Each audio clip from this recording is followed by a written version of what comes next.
नमस्कार साथियों। और हम पॉलिटी के पहले लेक्चर में आपके सामने लेके आए हैं संवैधानिक विकास या संवैधानिक इतिहास। पहला चैप्टर है और मैं इस चैप्टर को पढ़ाने से पहले इस चैप्टर का इम्पोर्टेंस या महत्ता सबसे पहले बताना चाहूँगा।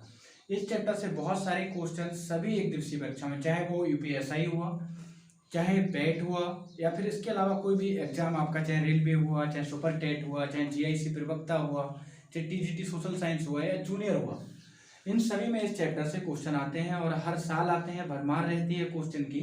और इस चैप्टर को हम सबसे पहले समझेंगे। अब ये सबसे शुरुआती चैप्टर है क्योंकि हर चीज के पीछे कोई भी चीज हो, जैसे कि मैं आपको पढ़ा रहा हूँ तो बोर्ड का भी कोई इतिहास रहा होगा कि ब्लैक बोर्ड से व्हाइट बोर्ड कब हुए और व्हाइट से ग्रीन में कन्वर्ट कब हुए, तो उनका अपना एक इतिहास रहा होगा। तो हर चीज का इतिहास होता है। हम संविधान का इतिहास पढ़ेंगे तो उस सबसे पहले हम एक चीज जान लें कि एक कंपनी थी, आप सभी लोग जानते हैं, उस कंपनी का नाम था अंग्रेज या इंग्लिश ईस्ट इंडिया कंपनी। इस अंग्रेज ईस्ट इंडिया कंपनी की स्थापना सन 1600 में हुई और 1600 में ये भारत आ गए। 1600 में ये भारत आए और भारत जो लोग ये आए थे, भारत ये कंपनी जो आई, ये आई थी व्यापार करने। भारत आए व्यापार के लिए, तो ये व्यापार भारत से करने लगी। चैप्टर की भूमिका है, इसको अगर आपने समझ लिया तो पूरा का पूरा चैप्टर क्लियर। तो व्यापार करने आए और व्यापार किया इन्होंने नील का, नील यानी कि इंडिगो जो कपड़ों में लगाए जाते हैं, नील का किया, मसालों का किया, स्पाइसेस मसालों का किया, अफीम का किया, हाथी दांत का किया, इसके अलावा और भी बहुत सारी चीजें थी। सूती वस्त्र का किया, सूती वस्त्र का किया, ये सारे व्यापार किए। अब भाई व्यापार करने वालों के दिमाग में एक बात हमेशा रहती है कि मुनाफा को कमाना, चाहे वो कैसे भी हो, मुनाफा कमाना उनके दिमाग में हमेशा से रहता है। तो जब ये व्यापार किया इन चीज़ों को लेकर, जब ये इंग्लैंड गए तो इंग्लैंड में जब बेचा तो पूंजी आई इनके पास, पूंजी का निर्माण किया। पूंजी मतलब रुपए का निर्माण किया, पूंजी निर्माण किया। और उस पूंजी निर्माण जो था, पूंजी निर्माण ये इंग्लैंड में ही हुआ था, पूंजी निर्माण। और उस पूंजी निर्माण को लेकर जो पूंजी बनी, पूंजी से संसाधन बनाए, ताकत जुटाई, उस पूंजी को लेकर फिर से भारत आए और भारत आकर उन्होंने 2 युद्ध कर दिए। और 2 युद्ध थे, बहुत ही फेमस युद्ध थे, आप सबने नाम सुने होंगे। पहला युद्ध था प्लासी का युद्ध या बैटल ऑफ प्लासी, प्लासी का युद्ध। हाँ, एक इंटरेस्टिंग सी बात बता दूं मैं, प्लासी का नाम प्लासी पलाश के फूलों के कारण पड़ा है, क्योंकि यहाँ ये जो मैदान था वहाँ पलाश के फूल बहुत थे और अंग्रेजों के गलत प्रोनाउंसिएशन की वजह से पलासी का प्लासी हो गया। तो प्लासी का युद्ध लड़ा और बंगाल के नवाब को हरा दिया। फिर एक दूसरा युद्ध लड़ा और उसका नाम भी आप सबने सुना होगा, बहुत ही फेमस युद्ध था। वो युद्ध था बक्सर का युद्ध। दूसरा युद्ध जो लड़ा उस युद्ध का नाम था बक्सर का युद्ध। और बक्सर का युद्ध जो था 1764 में लड़ा गया। और बक्सर के युद्ध में जो तीनों संयुक्त सेनाएं थी, अवध के नवाब, बंगाल के नवाब और मुगल सम्राट, तीनों की सेनाओं को अंग्रेजों ने हरा दिया। अब हराने के बाद, अब राजा हारता है या कुछ भी होता है तो उसके हारने के बाद उसका राज छीन लिया जाता है, उसके राज्य पे कब्जा कर लिया जाता है, उसके जो नागरिक हैं गुलाम बना लिया जाता है। लेकिन अंग्रेज बहुत चालाक थे, उन्होंने ऐसा नहीं किया। उन्होंने एक संधि की, एक समझौता किया। उस संधि का नाम था इलाहाबाद की संधि, इलाहाबाद की संधि। और ये 1765 में हुई। कब हुई भैया? 1765 में हुई इलाहाबाद की संधि, 1765 में। अब ये संधि हुई, इस संधि में एक समझौता हुआ। ये समझौता था कि ईस्ट इंडिया कंपनी जो थी उसे शासन की जगह उसे दीवानी अधिकार दे दिए गए। इलाहाबाद की संधि में क्या हुआ कि दीवानी अधिकार जो थे, सिविल राइट्स, दीवानी अधिकार कौन कहते हैं? सिविल राइट्स, दीवानी अधिकार ईस्ट इंडिया कंपनी को दे दिए गए, ईस्ट इंडिया कंपनी को सौंपे गए। अब दीवानी का मतलब सिविल राइट होता है, इंग्लिश में बोलते हैं, और सिविल का मतलब जमीन जायदाद से जुड़े, उत्तराधिकार से जुड़े जितने भी मामले होते हैं वो सब के सब सिविल राइट्स में आते हैं। तो ये दीवानी अधिकार सौंपे गए। अब दीवानी अधिकार सौंपे गए तो कंपनी के लिए भैया अब ये कानून बनाना था, दीवानी अधिकार को बचाना था, जमीन जायदाद के जो लगान वसूलने की जो प्रक्रिया थी उस प्रक्रिया को बनाए रखना। तो इसी क्रम में क्या किया, कंपनी ने नियमों का, कानूनों का विकास स्टार्ट हुआ। और यहीं से हमारा स्टार्ट हुआ चैप्टर संवैधानिक इतिहास या संवैधानिक विकास, जिसके बारे में हम इस वीडियो में पढ़ेंगे। तो तो सबसे पहले मैं कुछ क्वेश्चन बता दूं, यहाँ से क्वेश्चन आते हैं, इनके बारे में हिस्ट्री के लेक्चर में मैं और भी एक्सप्लेन करूंगा। पहला क्वेश्चन आता है कि प्लासी का युद्ध कब हुआ? तो 1757 में अंग्रेजों की किस युद्ध के द्वारा भारत विजय का रास्ता खुला? तो प्लासी के युद्ध के द्वारा खुला। और भारत का जो भारतीय साम्राज्य की स्थापना हुई और भारत पे कब्जा हो गया पूर्णतः, वो बक्सर के युद्ध के बाद हुआ। तो क्वेश्चन आता है कि किस युद्ध के बाद अंग्रेजों का भारत विजय का मार्ग जो था खुल गया? तो प्लासी का युद्ध के बाद खुला था। और भारत पे पूर्णतः सत्ता कब किसके बाद स्थापित हुई? बक्सर के युद्ध के बाद 1764 में हुआ। अब पूछते हैं कि ईस्ट इंडिया कंपनी को दीवानी अधिकार, जमीन जायदाद के अधिकार, संपत्ति के अधिकार, सिविल राइट्स किस संधि के द्वारा सौंपे गए? तो इलाहाबाद की संधि, जो कि 1765 में हुई। अब दूसरा क्वेश्चन यहाँ से ये बनता है कि किस संधि के बाद, किस युद्ध के बाद भारत में संवैधानिक विकास का क्रम शुरू हुआ या शुरुआत हुई? तो इलाहाबाद की संधि के द्वारा, जिसके बारे में हम आगे पढ़ेंगे। तो हम आते हैं उससे बक्सर के युद्ध के बाद जो था संवैधानिक विकास स्टार्ट हुआ। और संवैधानिक विकास जो था, इतिहास जो है संविधान का विकास, संवैधानिक विकास 2 चरणों में हुआ। पहला चरण था कंपनी राज, यानी कि जब हम एक कंपनी, ईस्ट इंडिया कंपनी जो व्यापार के लिए भारत आई थी, जब हम उसके गुलाम थे, तो कंपनी राज को हम 1773 से 1853 तक लेते हैं। इस टाइम जितने भी कानून बने जो मैं आगे पढ़ाऊंगा, सबके सब कंपनी के द्वारा बनाए गए और हम इस टाइम कंपनी के गुलाम थे। लेकिन हुआ ये, कंपनी का शासन 100 साल तक आराम से चलता रहा। लेकिन क्या हुआ कि 1857 का एक महान विद्रोह हुआ, जिसमें कंपनी के शासन का तख्ता पलट हो गया और कंपनी को भंग कर दिया गया। तब भारत का शासन जो खाली स्थान बचा, खाली स्थान की जगह भारत का शासन ब्रिटिश महारानी को सौंप दिया गया या ब्रिटिश संसद को सौंप दिया गया। तो उसको हमने कहा है ताज का शासन। और ताज का शासन 1858 से लेकर 1947 तक रहा। और जितने भी कानून इस टाइम पे बने वो ब्रिटिश पार्लियामेंट के द्वारा बनाए गए। इसके बारे में भी हम पढ़ेंगे। पहले यूनिट को कंप्लीट कर लेते हैं। तो इस क्रम में हमारा जो पहला एक्ट है, उस पहले एक्ट का नाम है, कंपनी राज में जो पहला अधिनियम बना उसका नाम था रेगुलेटिंग एक्ट। Regulating act. और ये रेगुलेटिंग एक्ट जो था, रेगुलेटिंग एक्ट 1773 में भारत आया। 1773 में बना था रेगुलेटिंग एक्ट। और रेगुलेट का एक मतलब भी होता है, रेगुलेट इंग्लिश का वर्ड है। और मुझे बताना रेगुलेट का जो मतलब होता है। अच्छा ये बताओ जरा, आपके सबके घर पे गैस सिलेंडर होगा खाना बनाने के लिए। अब खाना बनाने का सिलेंडर होता है, उसमें लगता है रेगुलेटर नाम सबने सुना होगा। और रेगुलेटर का काम क्या होता है? गैस ना तो ज्यादा जाए और ना कम जाए, नियमित तौर पे जाती रहे, जिससे खाना बनता है। तो ऐसे ही रेगुलेटिंग एक्ट इसलिए आया कि ईस्ट इंडिया कंपनी जो है शासन नियमित तौर से करती रहे, ना ज्यादा लोगों को लूटे खसूटे और ना ही ज्यादा क्या है छूट दे लोगों को। तो रेगुलेटिंग एक्ट आया। और इस एक्ट में पहला काम ये किया गया कि बंगाल के गवर्नर को बंगाल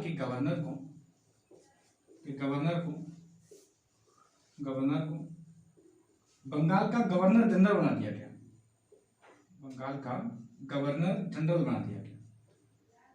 तो गवर्नर जनरल बनाया गया। और पहले गवर्नर जनरल जो थे बनने वाले वो थे वॉरेन हेस्टिंग्स पहले बंगाल के गवर्नर जनरल थे। बहुत ज्यादा क्वेश्चन आता है, याद रख लेना है, सारे एग्जाम के लिए इंपॉर्टेंट है कि बंगाल के पहले गवर्नर जनरल कौन थे? तो वॉरेन हेस्टिंग्स थे। और किस एक्ट के द्वारा बंगाल के गवर्नर को बंगाल का गवर्नर जनरल बनाया गया? तो रेगुलेटिंग एक्ट 1773 के द्वारा। या रेगुलेटिंग एक्ट कब आया? तो 1773 में। Date important. अब हम नेक्स्ट पे आते हैं। नेक्स्ट काम इसमें यह हुआ कि कलकत्ता में, यही कोलकाता है, कलकत्ता में उच्चतम न्यायालय या सर्वोच्च न्यायालय की स्थापना हुई। सर्वोच्च न्यायालय में यहाँ SC लिख दे रहा हूँ, सुप्रीम कोर्ट की स्थापना हुई है। सर्वोच्च न्यायालय की या उच्चतम न्यायालय की स्थापना हुई 1 जनवरी 1774 को। याद रखना है कि 1 जनवरी 1774 को इसी एक्ट के द्वारा कलकत्ता में सुप्रीम कोर्ट की स्थापना हुई। और इसमें जो न्यायाधीश थे, तो मुख्य न्यायाधीश जो थे, वो थे सर एलिजा इम्पे। नाम याद रख लेना भैया बिल्कुल भी, ये बहुत इंपॉर्टेंट है, सारे एग्जाम में आता है, चाहे वो SI का एग्जाम हो, चाहे किसी का भी एग्जाम हो, चाहे पैट हो, चाहे सुपर टेट हो, चाहे GIC हो, सर एलिजा इम्पे। इसके अलावा 3 अन्य न्यायाधीश, जैसे स्कूल होता है, स्कूल में एक भैया हेड मास्टर होता है और उसकी हेल्प करने के लिए कुछ सहायक मास्टर भी होते हैं। तो ऐसे क्या था, जो हेड मास्टर मान लिया गया सर एलिजा इम्पे थे, और जो सहायक थे अन्य न्यायाधीश वो 3 थे। उनका नाम था, एक का नाम था चैम्बर्स, दूसरी का नाम था लिमेस्टर और तीसरे का नाम था हाइड।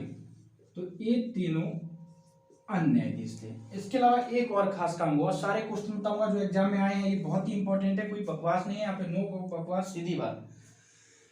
अब दूसरा काम ये हुआ इसमें, कंपनी के कर्मचारियों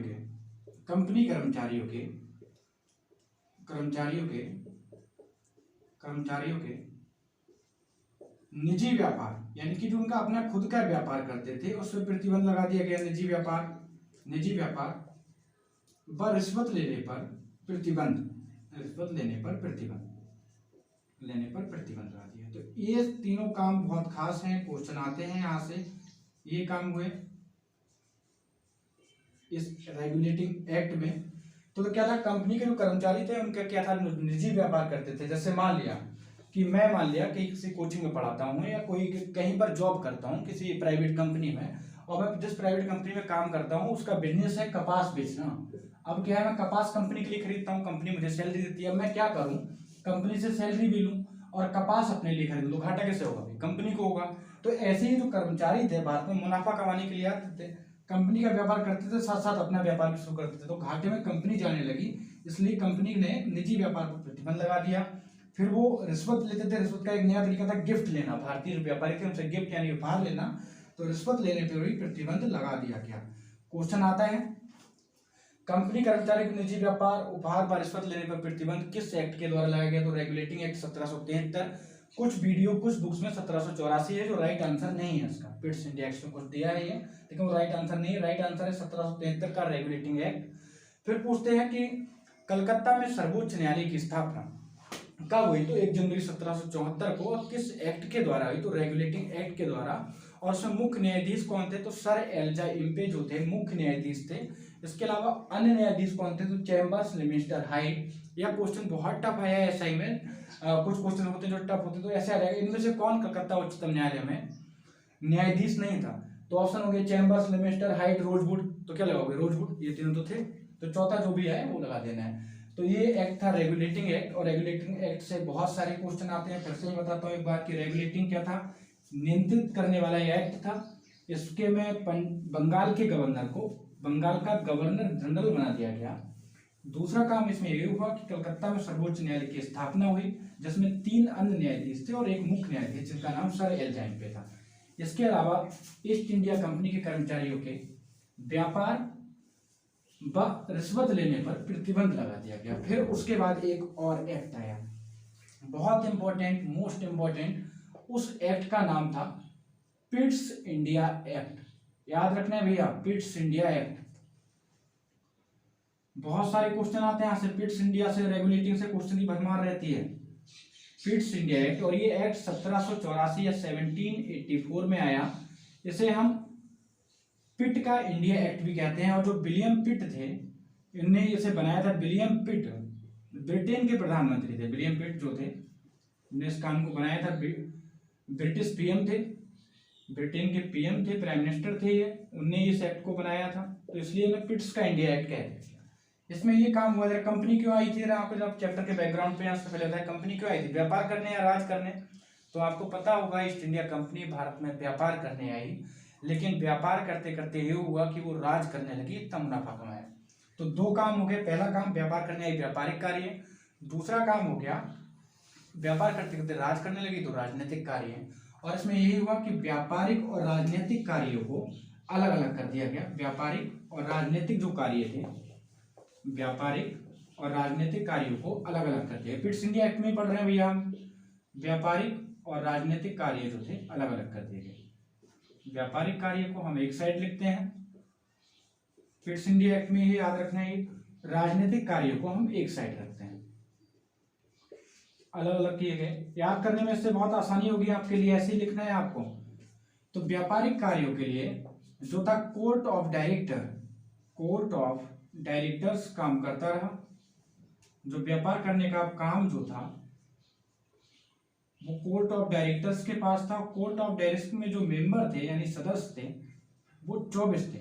ईस्ट इंडिया कंपनी के शेयर होल्डर होते थे ये 24 सदस्य थे कोर्ट ऑफ डायरेक्टर में। और कोर्ट ऑफ डायरेक्टर जो था व्यापारिक कार्यों के लिए उत्तरदायी था, व्यापारिक कार्यों के लिए उत्तरदायी। एक बहुत इंपॉर्टेंट क्वेश्चन बताने वाला हूं मैं यहाँ पे आपके लिए, बहुत ज्यादा इंपॉर्टेंट, पूरा कॉन्सेप्ट क्लियर होगा यहाँ से। व्यापारिक कार्यों के लिए उत्तरदायी, के लिए उत्तरदायी था, उत्तरदायी। फिर नेक्स्ट हम आते हैं, राजनीतिक जो कार्य करते हैं उनके लिए एक नई संस्था बनाई गई। उस संस्था का नाम था board of control, board of control या नियंत्रक मंडल भी इसे कहते हैं, बोर्ड ऑफ कंट्रोल या नियंत्रक मंडल। ये जो था 6 सदस्यीय होता था, 6 सदस्य थे इसमें, 6 सदस्यीय था। और जो ये उत्तरदायी था वो राजनीतिक कार्यों के लिए उत्तरदायी था, राजनीतिक कार्यों के लिए उत्तरदायी था। यानी कि राजनीति करने की जो जिम्मेदारी थी वो बोर्ड ऑफ कंट्रोल की थी, और व्यापार करने की जो जिम्मेदारी थी वो कोर्ट ऑफ डायरेक्टर की थी। तो इस प्रकार हम ऐसे देख सकते हैं कि व्यापार करने वाली सरकार अलग हुई और राजनीति करने वाली सरकार अलग। व्यापार कर रहे हैं कोर्ट ऑफ डायरेक्टर्स और राजनीति कर रहे हैं भारत में बोर्ड ऑफ कंट्रोल के लोग। तो इस व्यवस्था को इतिहास में दैध शासन, याद रखना है बहुत बड़ा, दैध शासन कहा जाता है या ड्यूअल रूल कहा जाता है, ड्यूअल रूल, ड्यूअल रूल या फिर दोहरी सरकार, दोहरी सरकार भी कहा जाता है। तो याद रखना है, यहाँ से क्वेश्चन बताता हूँ एक करके कैसे क्वेश्चन आते हैं, कैसे क्वेश्चन आए हैं एग्जाम में। पहला क्वेश्चन आता है पिट्स इंडिया एक्ट जो था कब भारत आया, तो 1784 में आया। और पिट्स इंडिया एक्ट को पिट्स इंडिया एक्ट क्यों कहा जाता है, तो इसलिए कहा जाता है विलियम पिट के द्वारा बनाया गया, जो ब्रिटेन के प्रधानमंत्री थे। आप पूछते हैं ईस्ट इंडिया कंपनी के व्यापारिक और राजनीतिक कार्यों को किस एक्ट के द्वारा अलग अलग किया गया, तो पिट्स इंडिया एक्ट के द्वारा। व्यापारिक कार्यों के लिए कौन सी संस्था उत्तरदायी थी, तो court of director, court of directors की संख्या कितनी थी, तो 24। और राजनीतिक कार्य कौन करते थे, तो बोर्ड ऑफ कंट्रोल, और बोर्ड ऑफ कंट्रोल में कुल कितने मेंबर थे, तो 6 मेंबर थे। अब पूछते हैं दैध शासन की शुरुआत, बहुत टफ क्वेश्चन है, सही में आ चुका है ये। दैध शासन की शुरुआत किस एक्ट के द्वारा की गई, तो पिट्स इंडिया एक्ट 1784, या दोहरी सरकार की शुरुआत किसके द्वारा की गई, 1784 के पिट्स इंडिया एक्ट द्वारा। अब हम नेक्स्ट पढ़ते हैं 1813 का चार्टर एक्ट। अब हम 1813 के चार्टर एक्ट से पहले एक अधिनियम और भी है जिसका नाम है 1786 का अधिनियम। इस अधिनियम के बारे में हम थोड़ा सा पढ़ लें, एक लाइन है बस। आपने एक नाम सुना होगा, ये महान आदमी थे लॉर्ड कॉर्नवालिस भाई साहब, लॉर्ड कॉर्नवालिस, ये भाई साहब बड़ा महान आदमी थे। अमेरिका का युद्ध हुआ, गृह युद्ध, उसमें हीरो बने थे, इंग्लैंड के सुपर हीरो की तरह इनकी इमेज थी इंग्लैंड में। तो लॉर्ड कॉर्नवालिस से कहा गया भैया तुम्हारी पोस्टिंग भारत में की जाएगी, भारत हमारा एक इंपॉर्टेंट उपनिवेश है, अमेरिका तो हाथ से निकल गया, भारत ना निकल पाए, तो आपको भारत भेजा जाता है। तो लॉर्ड कॉर्नवालिस ने एक डिमांड की, बोले जो गवर्नर है उसे सर्वोच्च सेनापति की शक्ति दे दी जाए। तो इनकी डिमांड पे ये एक्ट बना, और इसमें काम ये हुआ कि गवर्नर जनरल को सर्वोच्च सेनापति की शक्ति दी गई। गवर्नर जनरल को, याद रखना है, गवर्नर जनरल को सर्वोच्च सेनापति की शक्ति दी गई, को सर्वोच्च सेनापति की शक्ति दी गई। और जब ये शक्ति दी गई तो उसके बाद लॉर्ड कॉर्नवालिस भारत आने के लिए राजी हो गए सेनापति की। और पहली जो शक्ति मिली सबसे पहले साबिकों का नाम लॉर्ड कॉर्नवालिस था। तो ये क्वेश्चन यहाँ से आता है, आया हुआ है, डीएसएसबी के एक एग्जाम में आया है, इसके अलावा राजस्थान के एक एग्जाम में आया है। क्वेश्चन ये आता है कि गवर्नर जनरल को सर्वोच्च सेनापति की शक्ति जो थी, गवर्नर जनरल को सर्वोच्च सेनापति की शक्ति थी, किस एक्ट के द्वारा दी गई, तो 1786 के अधिनियम के द्वारा दी गई। और किस गवर्नर जनरल को सबसे पहले सर्वोच्च सेनापति चुना गया, तो लॉर्ड कॉर्नवालिस के लिए। या 1786 का अधिनियम किसकी डिमांड पर बना, तो लॉर्ड कॉर्नवालिस की डिमांड पर बना। और आज भी आप लोग जानते हैं, क्योंकि हम संवैधानिक विकास पढ़ रहे हैं, संवैधानिक इतिहास पढ़ रहे हैं, जो हमारे राष्ट्रपति होते हैं, राष्ट्रपति तीनों सेनाओं के सर्वोच्च सेनापति होते हैं। और ऐसे ही उस टाइम पे क्या था, गवर्नर जो होता था राष्ट्रपति की जैसा था, और ये भी क्या है, सर्वोच्च सेनापति ही होता था। ठीक, अब हम चलते हैं नेक्स्ट। इसके बाद कुछ और भी एक्ट हैं, इनके बारे में आपको पढ़ाऊंगा नहीं, क्वेश्चन नहीं आता, क्योंकि फालतू बात करेंगे नहीं, सीधी बात, नो बकवास। एक कुछ एक्ट और ये हैं, 1793 का चार्टर एक्ट है, जहां से क्वेश्चन नहीं आता है। इसके अलावा एक और भी था जो मैंने नहीं पढ़ा है, यहाँ से क्वेश्चन बिल्कुल ना के बराबर या नहीं आता, 1781 का एक्ट, इसे संशोधात्मक एक्ट भी कहते हैं। तो इनके बारे में हम बात नहीं करते। एक इंपॉर्टेंट एक्ट है, उसका नाम है 1813 का चार्टर एक्ट। हाँ, अब हम नेक्स्ट आते हैं 1813 का चार्टर एक्ट। तो पहले मैं चार्टर एक्ट के बारे में बता दूं, इंग्लिश का वर्ड है चार्टर एक्ट। और चार्टर का मतलब होता है राजलेख। जैसे हमारे यहाँ आजकल अध्यादेश होता है, राष्ट्रपति जो कानून बनाता है उसको अध्यादेश कहते हैं। ऐसे जो राजा बनाता था, राजा जो आदेश जारी करता था, राजलेख या चार्टर एक्ट कहते थे। तो 1813 में पहला चार्टर, 1813 का जो चार्टर एक्ट था उसके बारे में हम बात करते हैं। इसमें क्या था, कंपनी के, ईस्ट इंडिया कंपनी के व्यापारिक एकाधिकार को समाप्त कर दिया गया। ईस्ट इंडिया कंपनी के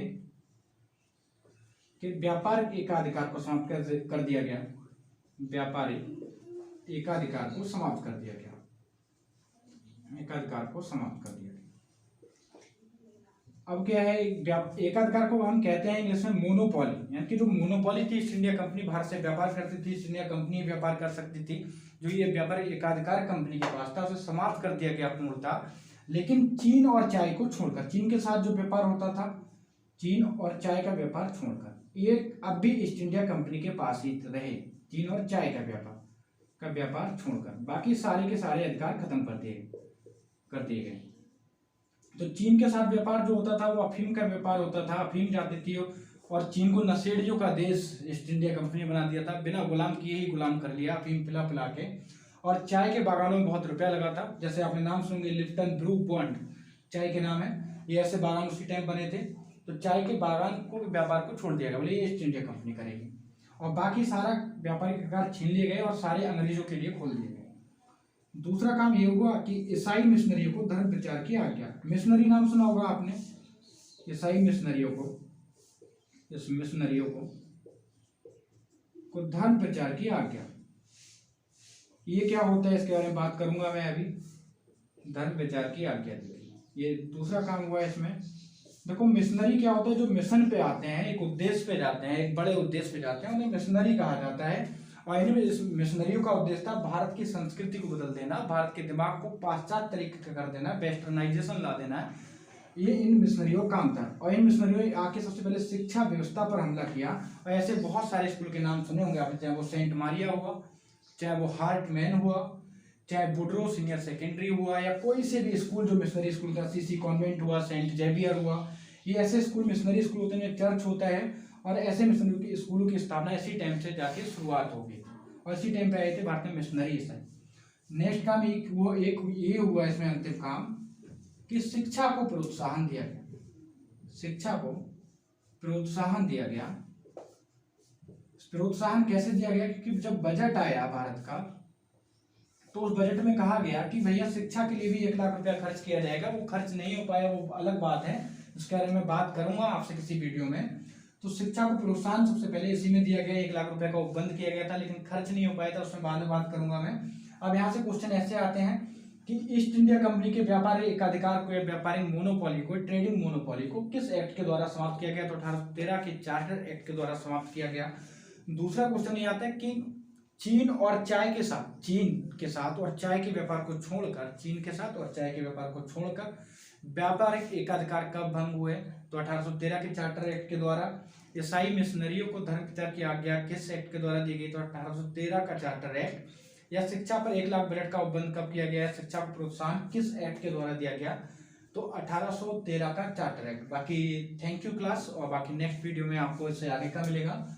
थैंक यू, और कमेंट में जरूर बताइएगा वीडियो कैसी लगी, और सब्सक्राइब करना ना भूलिएगा, और कमेंट में जरूर लिख के